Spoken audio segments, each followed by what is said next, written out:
5장입니다. 로마서 5장.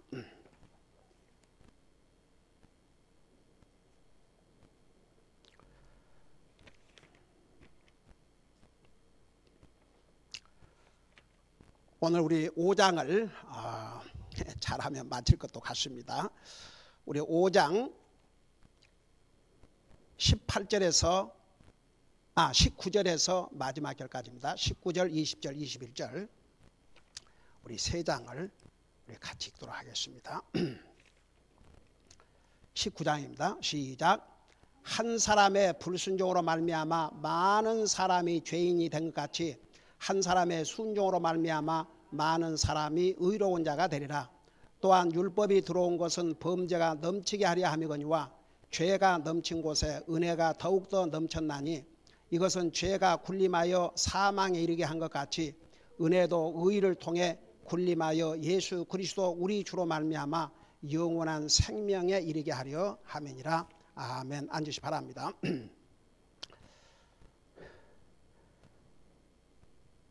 로마서 5장 15절에서 마지막 절까지는 아담과 그리스도, 그 다음에 아담의 불순종의 죄와 그리스도의 십자가의 죽기까지의 순종을 대조적으로 보여주고 있는데, 특별히 19절에서 보면 한 사람의 불순종으로 말미암아, 이 한 사람은 아담 한 사람의 불순종으로 말미암아. 여러분, 아담이 하나님의 말씀을 불순종했을 때 율법이 있었어요, 없었어요? 근데 율법이 없었을 때에도 여전히 죄는 존재했고, 그 죄가 뭐냐 그러면 하나님의 말씀에 불순종하는 것이 죄입니다. 그래서 이 한 사람의 불순종, 아담 한 사람의 불순종으로 말미암아 많은 사람이 죄인이 된 것까지. 여러분 보세요. 그 한 사람이 중요하다는 거 지난주에도 얘기했죠. 어제 그 전도방문 가면서 그 퓰러턴을 지나가는데 그 써니 힐 그런 그 길 이름이 나오는데, 갑자기 옛날에 그 써니 하이스쿨에서 한국의 새 고등학생들이 그 중국 남자아이를 그 여자 하나 때문에 그냥 토막 다 잘라 죽여가지고, 그게 이제 아무리 티네이저지만 성인으로 재판을 받고 그 새 가족은 끝난 거지요.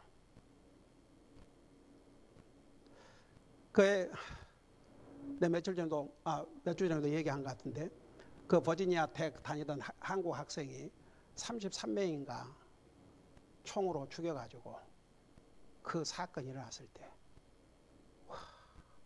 그 가족 한번 생각해봐요.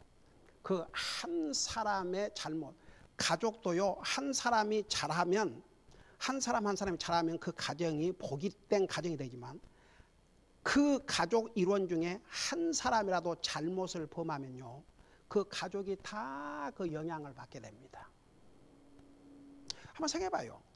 여러분의 가족 멤버 중에 한 사람이 진짜 하나님 잘 믿고 믿음 생활 잘하고 서로 돕고 협조적이고 그렇게 한다 그러면 할 일 다 잘하고 그러면 그 얼마나 행복합니까?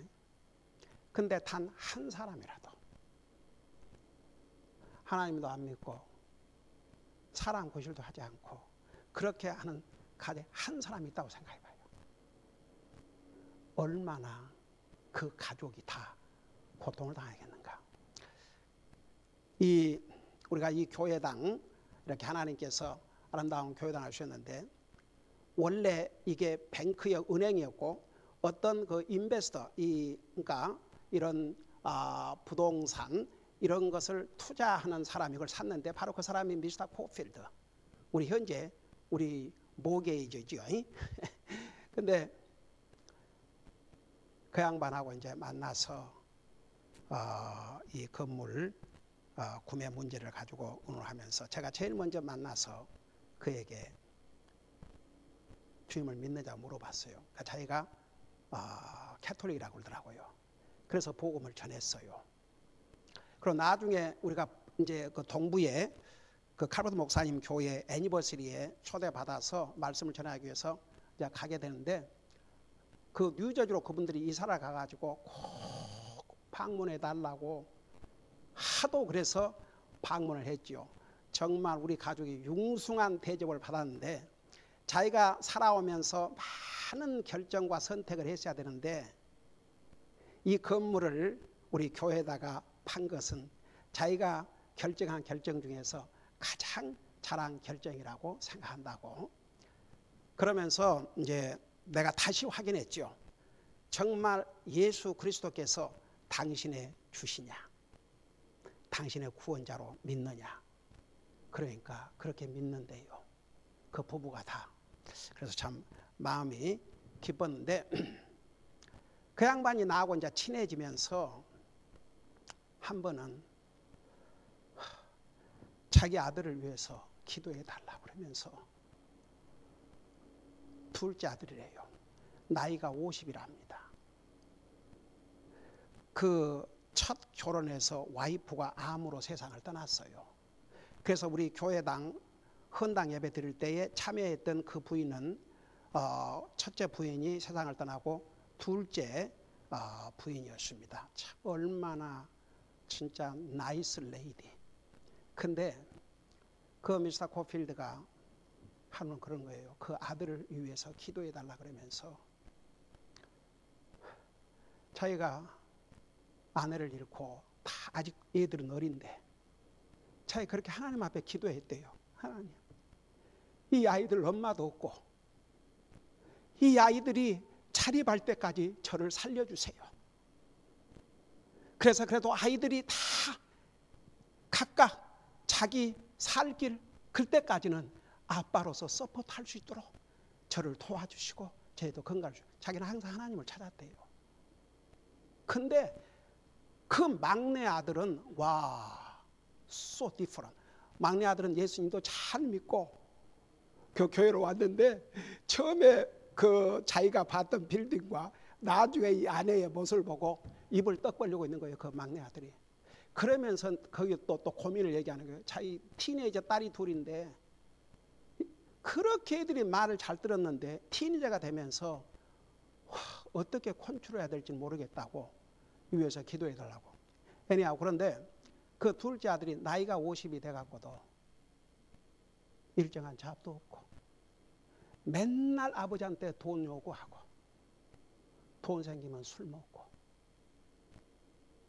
아무리 얘기를 해도 그러니까 자기 평생에 그래도 참 하나님의 은혜로 자기가 그래도 자기들이 다 키워서 이렇게 아직도 건강하고 지금 80이 넘으시는데도 아직고 뭐 한 번씩 통화해 오면 목소리가 정정이에요. 근데 그 자식 하나 때문에 그 고통 아직도 사람 구실을 하지 못하고 있다 이거죠. 그러니까 보세요. 이 한 사람 우리 한 사람의 역할이 그렇게 중요합니다. 그러니까 가정이 됐든지 교회가 됐든지 사회가 됐든지 국가가 됐든지 그 한 사람이 잘못함으로 인해서 그 한 사람으로 끝나지 않는다니까요. 그 영향이 엄청나게 큽니다. 우리 인류의 조상 아담 한 사람의 죄로 말미암아 그 불순종으로 말미암아 불순종은 큰 죄입니다. 그 불순종으로 말미암아 뭐라 했습니까? 많은 사람이 죄인이 되었다고 그랬습니다. 여러분 죄의 값은 죽음이라고 그랬습니다. 그러니까 반복해서 아담 한 사람의 죄로 말미암아 우리가 다 죄인이 되고 죄로 말미암아 죽게 됐다는 거. 그걸 지금 12절에서부터 쭉 계속해서 말씀하는데 그 단어 용어만 이렇게 자꾸 바꾸어서 반복해서 말씀하시는 거예요. 그래서 19절에서는 아담 한 사람의 불순종이 우리 인생을 다 죄인으로 만들다 이겁니다. 그러니까 한 사람의 역할이 얼마나 큰지 몰라요. 여러분 우리는 항상 교회 안에서나 가정에서나 교회에서나 우리가 세상에 나가서도 다른 사람이 좋은 영향을 미쳐야 됩니다. 안 좋은 영향을 받지 말고 좋은 영향을 미치고 살아야 됩니다. 그게 어디서부터 시작이 되냐면 가정에서부터 그리고 교회에서 사람의 영향이 이토록 중요하다는 것을 계속 말씀해 주신 거예요. 아담 한 사람의 불순종이 많은 사람, 온 인류를 죄인으로 만들었습니다. 근데 그와는 반대로 뭐라 했습니까? 19절 중간에 한 사람의 순종으로 말미암아, 예수 그리스도를 가리켰죠. 예수 그리스도의 순종으로 말미암아 많은 사람이 의로운 자가 되리라. 그러니까 죄인과 의인은 완전히 반대입니다. 아담의 불순종으로 말미암아 많은 사람이 죄인이 된 것 같이 한 사람의 뭐라 할수요? 순종으로 말미암아 그를 믿는 많은 사람들이 의인이 되는 거죠. 여러분 보세요. 우리 죄인이에요? 죄인 아니에요? 그렇지만 하나님께서 보실 때 우리는 어떤 죄인이에요? 구원받은 죄인이기 때문에 우리는 의로운 자가 된 거예요. 예수님을 믿음으로, 예수님 때문에, 예수님의 이 순종 때문에, 예수님 한 사람의 순종 때문에 그를 믿는 모든 사람은 의로운 자가 된 것입니다. 여러분, 예수님께서 우리에게 이런 순종의 본을 보이셨다면 그 주님을 믿고 구원받은 나와 여러분들, 우리 주님에게 순종해야 되겠어요? 순종하지 않아야 되겠어요? 순종해야죠. 이게 그리스도인의 삶입니다. 의로운 자의 삶은 다른 게 아니에요. 하나님의 말씀에 순종하고 사는 것입니다. 옳은 것은 순종하고 잘못된 것은 안 하고. 여러분, 우리 금년 한 해에 우리 모두가 한 사람 한 사람 주님의 증인의 삶을 살자. 주님의 명령입니다. 하나님의 자녀들에게 주신 주님의 명령입니다. 교회에 주신 주님의 명령입니다. 그리스도인 한 사람 한 사람에게 주신 주님의 명령입니다. 그리스도인으로서 이 명령에 순종하는 것이 바로 의인의 삶입니다. 여러분, 이 세상에는 말은 하나님 믿는다 그러고 삶은 자기 멋대로, 옳은 줄 알면서도 안 해, 옳지 않은 것이면서도 해. 이게 뭡니까? 이게 뭔 하트입니까? 이런 사람은, 그러니까 오죽하면 사무엘상에는 그 완고함, 그 고집, 그게 우상이라서 우상.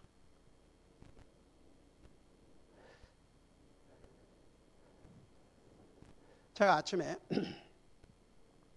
그 아담영 선사님 그 이제 편지를 읽으면서 거기에 그 교회 구원받고 간증이 된 한 형제의 간증을 비디오로 찍어서 넣어놨는데, 자, 그 본인은 러시아 말로 하지만 그 밑에 영어 자막이 있더라고요.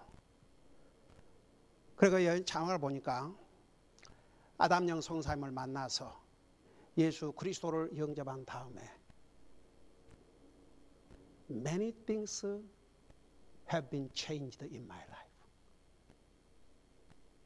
내 삶의 많은 것들이 변화됐다. 여러분, 진짜 구원받은 하나님의 자녀의 간증은 변화된 삶입니다. 예수를 믿고 구원받고도 여전히 옛날 고집, 옛날 욕심, 옛날 자기 주장, 이 사람은 변화 안 된 사람입니다. 회개 안 한 사람입니다. 여러분, 예수님께서 첫 메시지 회개하라, 천국에 가까우니라.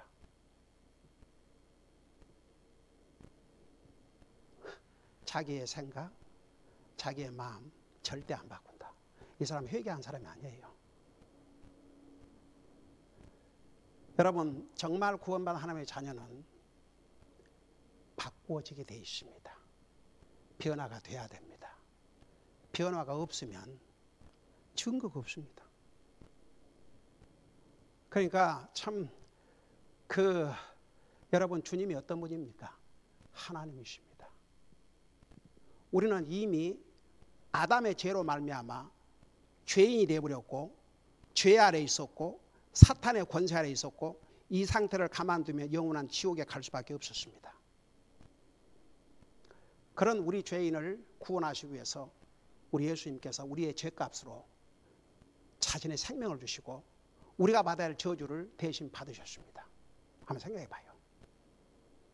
그 은혜로 우리가 하나님의 거룩한 백성들이 되었습니다. 우리의 네이처를 바꾸셨어요. 제가 옛날에도 얘기했죠.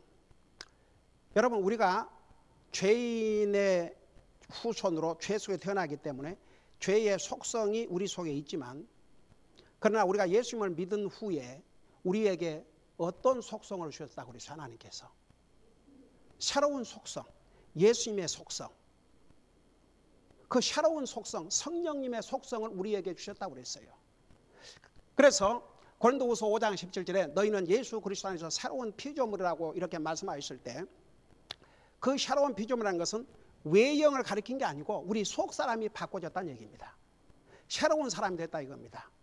생각이 새로워지고 마음이 새로워지고 애티튜드가 새로워지고 모든 면에서 새로워졌다는 것입니다. 그걸 의미해요.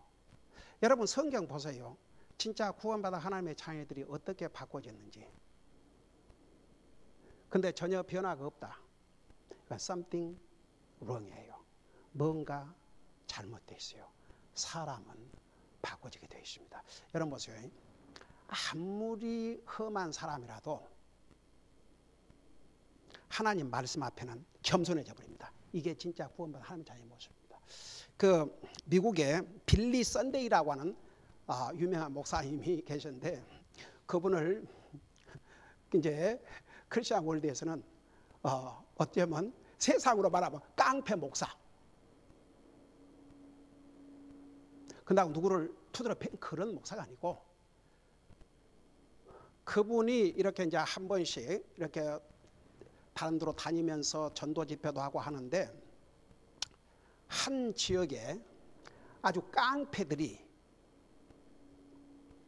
패를 이루면서 그냥 그 타운을 다 자기들이 설치고 돌아다닌 거예요. 그게 뭐 법도 필요 없고 그들에게 복종하고 하지 않냐면 언제 죽임을 당할지 모르고 그러니까 이 교회가 눈에 거슬리거든요. 교회가 눈에 거슬린 거예요. 다른 사람들 다 자기들 말 듣는데 이 교회에 나간 사람들, 교회가 이게 자기 뜻대로 안 되는 거예요. 그래서 이 깡패들이 이제 무기를 다 감춰가지고 아예 이제 빌리 선데이 그 목사님이 이제 유명하다는 얘기를 들었어요. 아예 이제 설교를 방해하기 위해서 그 이제 예배 시간에 제일 앞자리를 점검하고 기회를 봐서 아예 교회를 해산시켜 버리려고. 하나님의 능력도 알지 못한 그 어리석은 자들. 그 빌리 선데이 목사님이 탁 말씀을 들고 서서 You wicked sinners, 첫마디가 이 사악한 죄인들아, You don't repent of your sin. 그런데 이 목사님 몰라요 지금 그들이 누군지.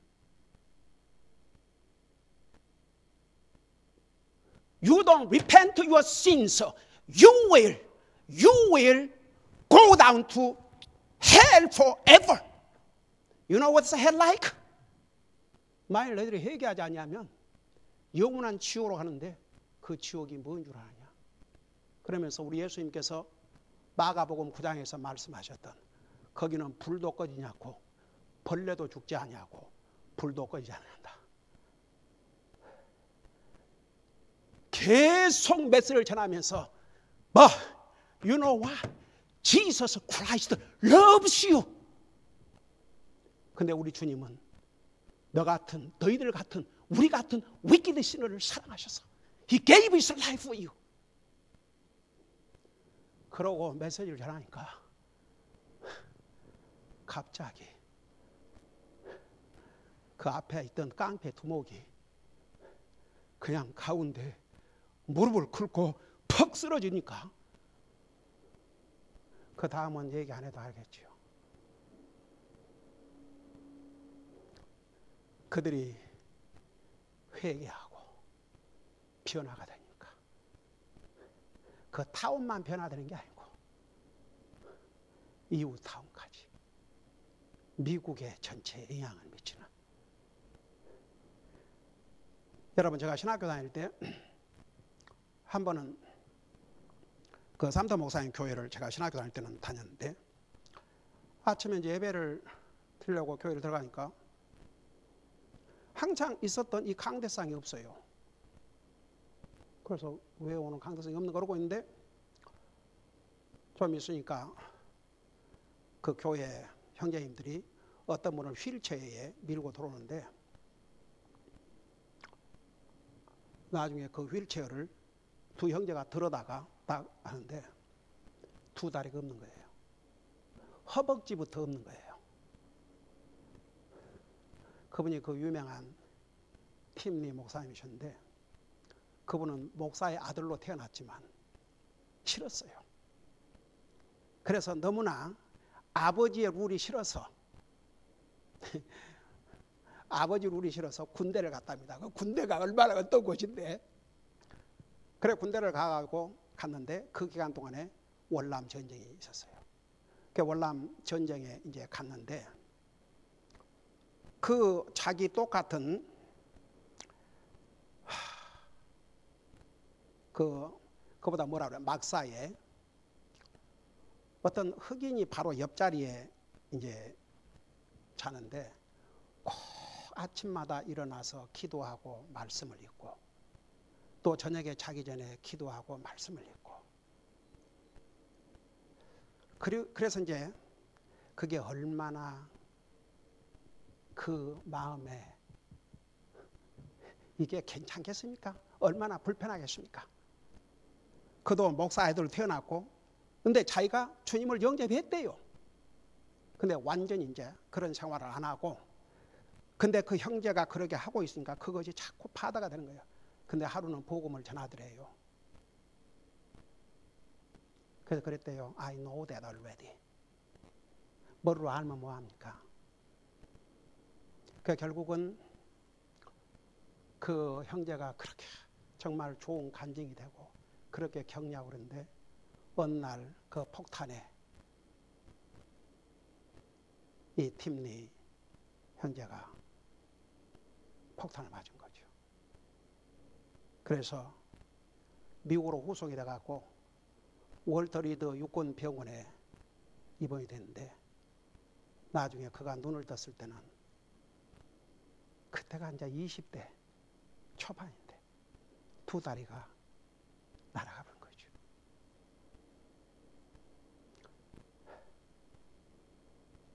그분이 그날 와서 설교한 제목이 잠언에서 하나님은 사랑한 자를 징계하신다. Happy is he whom God corrects. 하나님이 잘못을 고쳐준 자는 행복하니. 자기가 두 다리를 잃었지만 두 다리보다 더 소중한 하나님과의 관계를 해보겠다 이거죠. 와, 제가 그날 아침에 그분이 휠체어를 밀고 다니면서 말씀을 전하는데 제가 얼마나 울었는지 몰라요.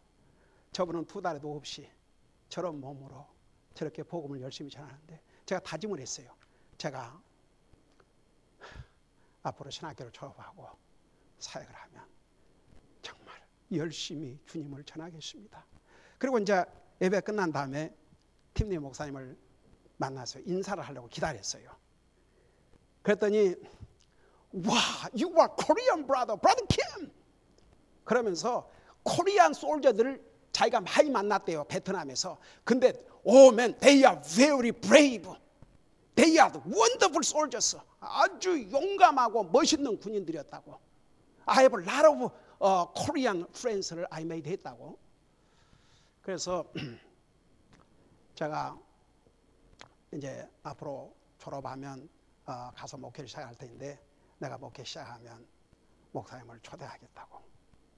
근데 이 양반은 너무나 유명해가지고 당시에 이 공립학교에서 그러니까 그 양반은 스케줄을 어떻게 할 수가 없어요.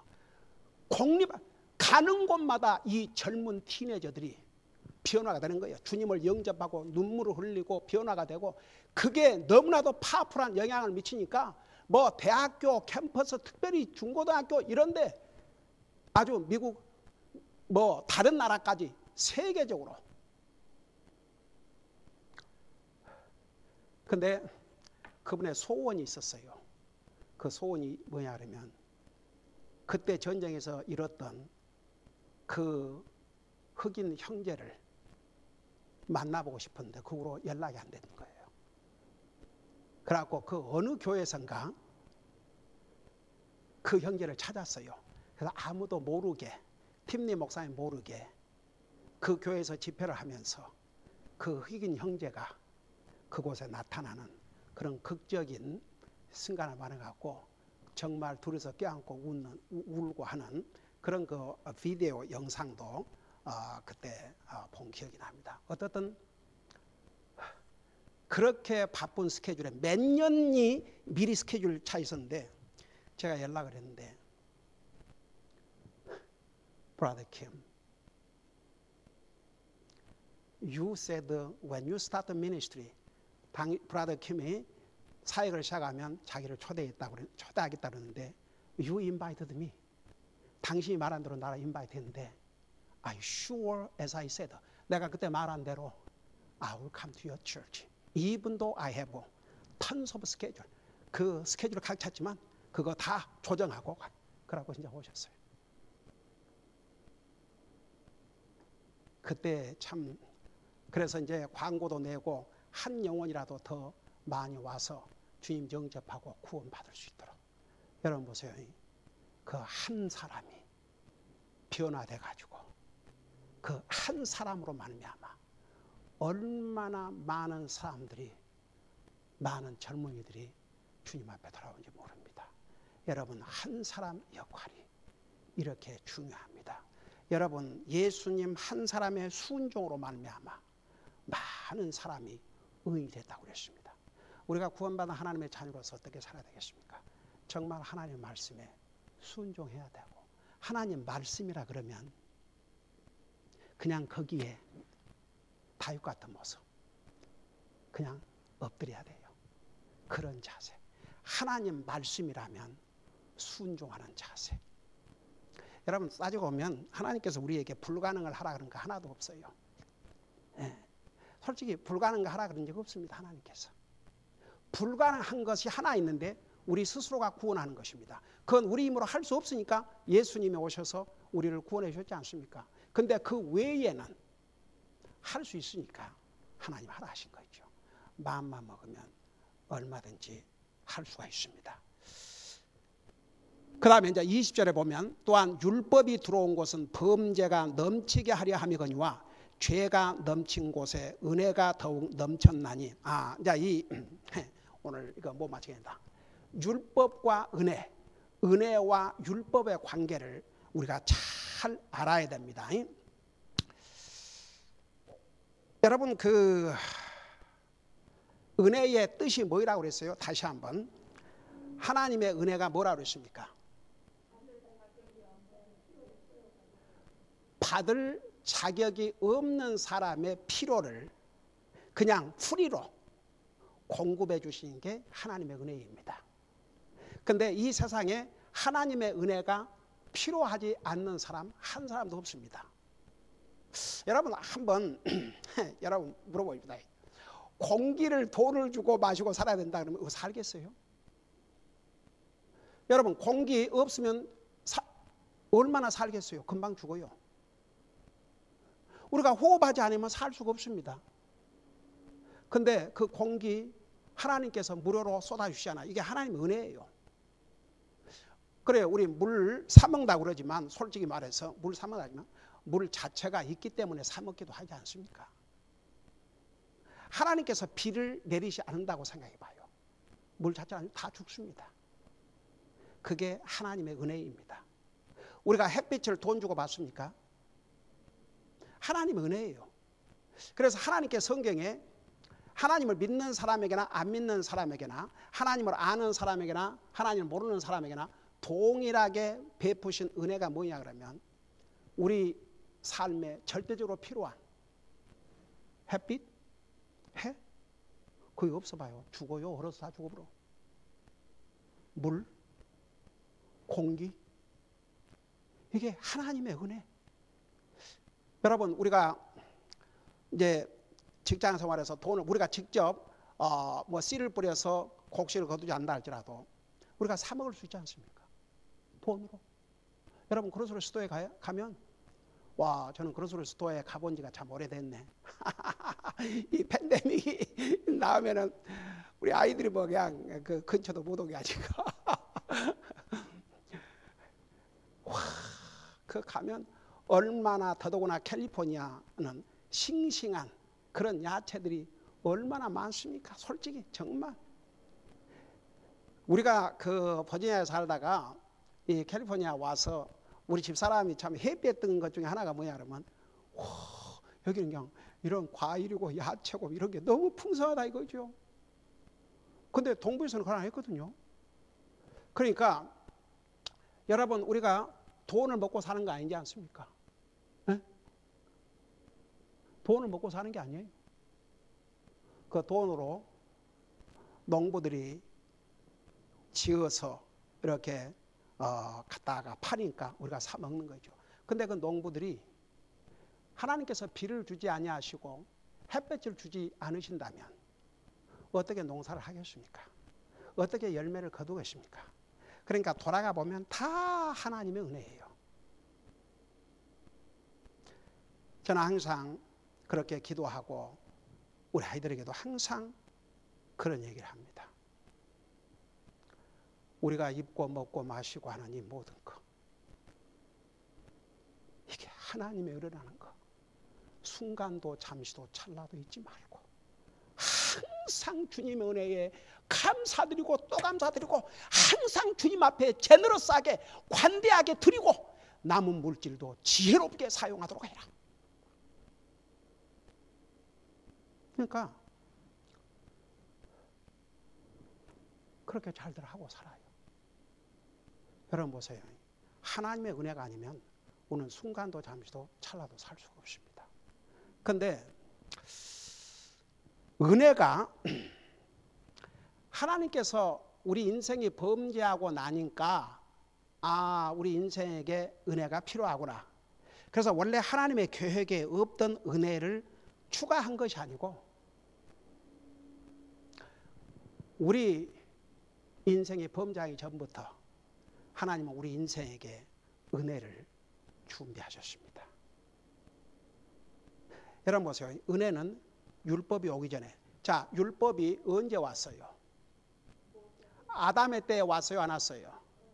이삭의 때에 왔어요, 안 왔어요? 야곱의 때에 왔어요, 안 왔어요?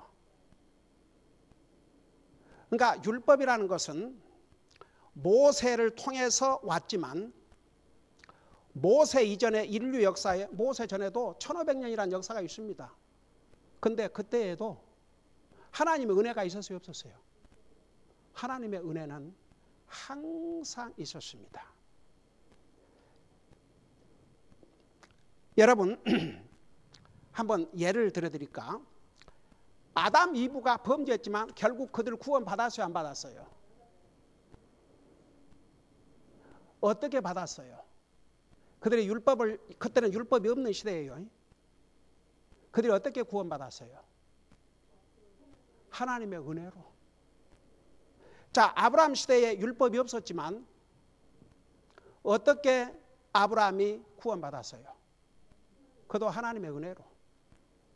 그러니까 하나님께서 아브라함에게 은혜를 베푸시고 아들 이삭에게도 은혜를 베푸시고 야곱에게도 은혜를 베푸시고 율법이 오기 전에도 하나님께서 은혜를 끊임없이 베풀어 주셨어요. 그러면 이 율법과 이 은혜의 차이, 이 관계를 우리가 잘 이해해야 됩니다. 율법은 모세를 통해서 주셨습니다.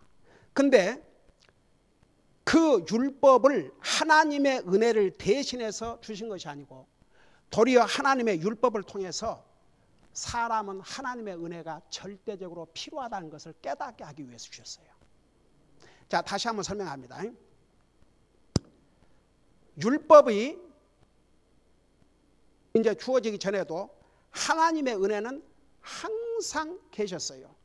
그러면 율법은 하나님의 은혜를 대신해 주신 것이 아니고 도리어 율법을 통해서 우리 인생이 하나님의 은혜가 절대적으로 필요하다는 것을 더욱 깨닫게 해주시기 위해서 자, 보세요. 제가 그런 얘기를 했죠. 우리가 하나님의 은혜로 구원받은 하나님의 자녀는 은혜 아래에서 살아야지 율법 아래 살면 안 된다고. 그 한 예로 내가 여러분들에게 예를 들어서 이것 좀 하세요. 그러면 하지 스스로는 안 해요. 이 사람은 구원받은 하나님의 자녀라도 율법 아래 살아요? 은혜 아래 살아요? 이 사람은 은혜 아래 사는 사람이 아닙니다. 열심히 주님 섬기십시오 하면 섬기는 신용이라도 한다. 이 사람은 율법 아래 사는 사람이에요? 은혜 아래 사는 사람이에요? 율법, 법이 필요하다 그 말이에요. 법 없으면 안 돼요. 근데 예를 들어서 그걸 더 쉽게 얘기하면 가령 집에서 부모가 다니길 때 일찍 일어나거라, 일찍 일어나라 해서 일어나면 얘는 그 법이 필요합니다. 열심히 공부해라 그래야 공부하면 이 아이는 법이 필요합니다. 근데 그런 말 안 해도 스스로 일찍 일어나고 스스로 할 일 다 하고 그러면 이 사람은 법이 필요 없어요. 이해가 됩니까? 그러니까 법으로 딱 올가매 갖고 이거 해라, 이거 하지 마라, 이거 해라, 이거 하지 마라 그래야 하고 안 하면 이 사람은 평생 율법 아래 사는, 어떻게 보면 참 슬픈 일이죠. 근데 은혜 아래 사는 사람은 그럴 필요가 없어요. 왜 우리 주보에 하나님을 섬기는 가령 헌금위원이라든지 안내위원, 그 봉사위원들을 왜 Grace of Serving이라 그런 줄 아세요? 하나님을 섬기는 것도 하나님의 은혜가 아니면 섬길 수 없어요. 하나님 앞에 물질을 바치는 것도요, 하나님의 은혜를 받아야, 그 하나님의 은혜를 깨달아야 바치게 돼 있어요. 어떤 사람은 믿는다 그러지만 물질에 대해서 아주 지독하게 하나님 앞에 인색한 사람들이 있어요. 아직 하나님의 은혜를 체험하지 못해서 그래요. 우리가 주님과의 관계, 하나님 관계, 주님을 섬긴다든지 우리의 몸으로 헌신한다든지 물질을 주님 앞에 드린다든지 뭐 하여간 이런 하나님의 일, 영적인 일을 하는 것은 하나님의 은혜로 해야지 나에게 기쁨이 되지 그걸 억지로 하려고 해봐요. 그 율법 아래 매인 삶이거든요. 여러분 솔직히 말해서 교회 오고 싶어서 왔어요? 아니면 교회에 와야 되니까 왔어요? 교회를 와야 되니까 왔으면 율법 아래 있는 사람이에요. 교회를 주님의 몸이라고 그랬고 교회를 통해서 주님을 예배하고 섬기고 하나님의 말씀을 듣고 배우고 정말 가정 다음으로 가고 싶은 곳이 있다면 가정을 하나님이 줬으니까 교회. 그래서 교회 모임이면 항상 가고 싶고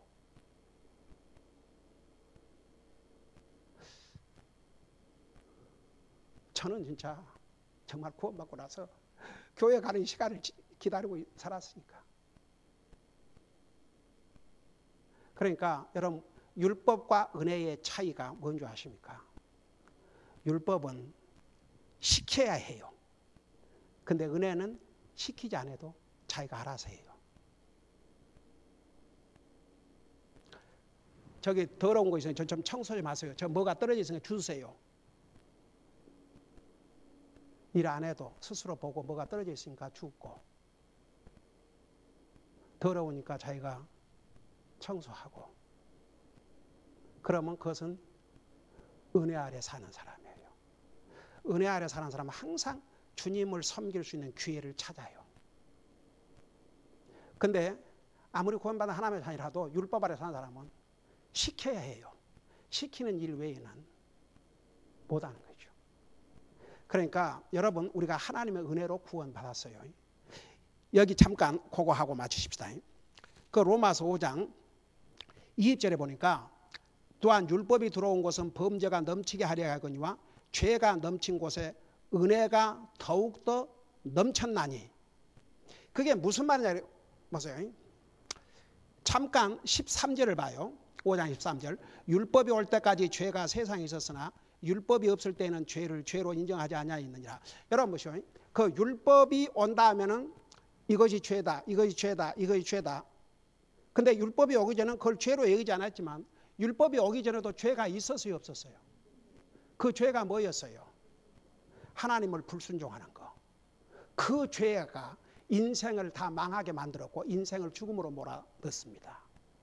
근데 하나님의, 그러니까 죄가 넘치는 곳에 은혜가 넘치다, 그 말은 주님을 믿지 않는 죄 외에는 하나님의 은혜가 부족해서 구원받지 못할 일이 없다, 이 말입니다. 그러니까 하나님의 은혜는 사람의 죄를 다루는데 필요 이상으로 풍성하다, 그런 뜻이에요. 내가 다음 주에 이게 너무 중요하기 때문에 계속 설명하겠지만 그러니까 그 율법과 은혜, 이제 요한복음 1장에 보면 율법은 모세를 통해서 왔지만 은혜는 예수 그리스도를 통해서. 예수님은 이 세상에 오실 때 율법을 가지고 오신 게 아닙니다. 은혜를 가지고 오셨습니다. 그 은혜로 우리를 구원하시기 위해서. 그러니까 진짜 주님의 은혜로 구원받은 하나님의 자녀라면 은혜 아래서 살아야 됩니다.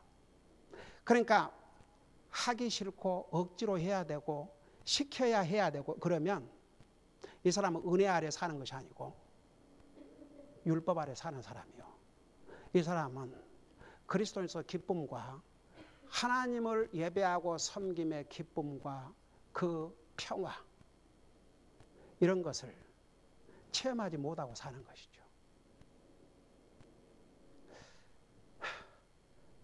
저는 여러분 한 사람 한 사람 하나님의 은혜로 구원받은 하나님의 백성들인 것을 믿습니다. 어떻게 살아야 되겠습니까? 하나님의 은혜 아래 살아야 됩니다. 주님을 섬기는 것도 내가 기도하고 말씀을 읽고 말씀을 듣고 전도지를 뿌리고 주님 말씀에 순종하고 주님 앞에 내 몸을 드리고 물질을 드리고 이 모든 거 하나만 안 해도 이게 성령님의 인도하심을 받고 사는 사람은 그 네이처 속성 속에 그리스도의 영이 와 계시기 때문에, 성령이 와 계시기 때문에 하게 돼 있어요. 근데 그렇게 잘 안 된 사람은 하나님 은혜를 간구해야 됩니다. 주님, 저는 분명히 주님을 믿고 은혜로 구원받은 하나님의 자녀라고 저는 생각하는데 왜 안 됩니까? 제가 아직도 구원받지 못해서 그렇다면 정말 회개하고 구원받을 수 있도록 저를 도와주시고, 제가 정말 구원받은 하나님의 자녀인데 뭔가 내가 하나님 말씀에 불순종하고 있고 성령님의 뜻을 거슬리고 있기 때문에 이게 잘 안 된다면 오 주님, 이거 다 버리고 순종함으로 모든 것을 하나님의 은혜로 기쁨으로 감사한 마음으로 하게 해주시옵소서. 여러분, 이 하나님의 은혜를 체험한 사람만이 그리스도인이 뭔가를 진실로 체험하고 그 안에서 주시는 주님의 기쁨은 세상의 어떤 것과도 바꿀 수 없는 그런 기쁨과 평화를 가지고 살게 될 것입니다. 기도하십시다. 사랑의 아버지 하나님, 한 사람 아담의 불순종으로 말미암아 온 인생이 죄인이 되었지만 한 사람 예수 그리스도의 순종으로 말미암아 주님을 믿는 많은 사람들이 의인이 되었습니다. 모세를 통해서 율법이 왔지만 주님의 은혜는 우리 예수님을 통해서 왔다고 성경은 기록하고 있습니다. 죄가 많은 곳에는 하나님의 은혜도 넘친다고 하셨습니다. 하나님의 은혜는 우리가 구원받을 때도 필요했고 우리가 구원받고 하나님의 자녀가 된 다음에도 우리는 하나님의 은혜가 하늘나라 가는 순간까지 필요합니다. 우리는 항상 하나님의 은혜를 간구하게 하시고 하나님의 은혜 아래서 주님을 예배하고 섬기고 우리의 모든 일을 하나님의 은혜 가운데서 할 수 있도록 우리를 하나님의 은혜로 인도하여 주시옵소서. 감사합니다. 사랑합니다. 예수님의 이름으로 감사 기도드리옵나이다. 아멘.